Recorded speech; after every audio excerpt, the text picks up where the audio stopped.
महालक्ष्मी की जय। महालक्ष्मी का व्रत इस बार 13 सितंबर 2021 से शुरू हो रहे हैं। तो जानिए इसका महत्व क्या है।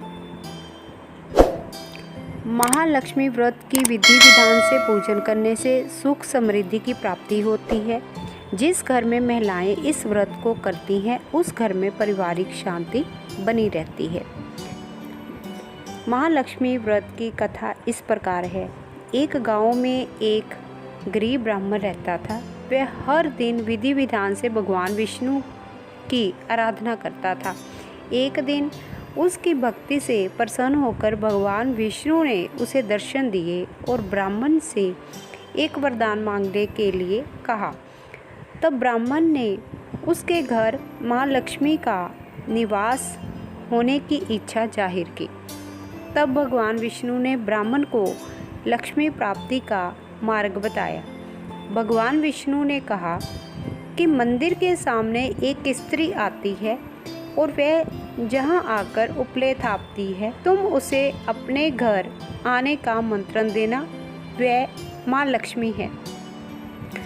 भगवान विष्णु ने ब्राह्मण से कहा, जब माँ लक्ष्मी स्वयं तुम्हारे घर पधारेंगी तो घर धन धान्य से भर जाएगा। यह कहकर भगवान विष्णु अंतर्ध्यान हो गए।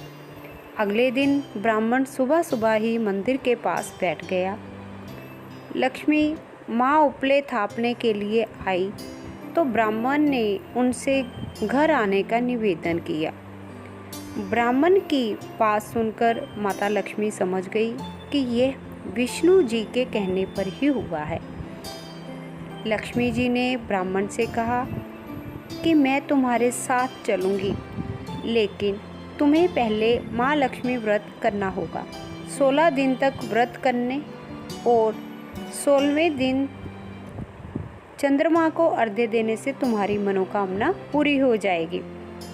ब्राह्मण ने माँ लक्ष्मी के कहे अनुसार व्रत किया और माँ लक्ष्मी को उत्तर दिशा की ओर मुख करके पुकारा। इसके बाद माँ लक्ष्मी ने अपना वचन पूरा किया। माना जाता है कि तभी से माँ लक्ष्मी व्रत की परंपरा शुरू हुई थी। महिलाओं को महालक्ष्मी का आशीर्वाद पाने के लिए और घर से दरिद्रता दूर करने के लिए, धन वैभव की प्राप्ति करने के लिए महालक्ष्मी जी का व्रत जरूर करना चाहिए। तो दोस्तों, आज की मैं अपनी कथा यहीं पर समाप्त करती हूँ। अगर आप और कथाएं सुनना चाहते हैं तो आप मेरे चैनल को सब्सक्राइब कर सकते हैं। तो मिलते हैं नेक्स्ट वीडियो में। Thank you, take care.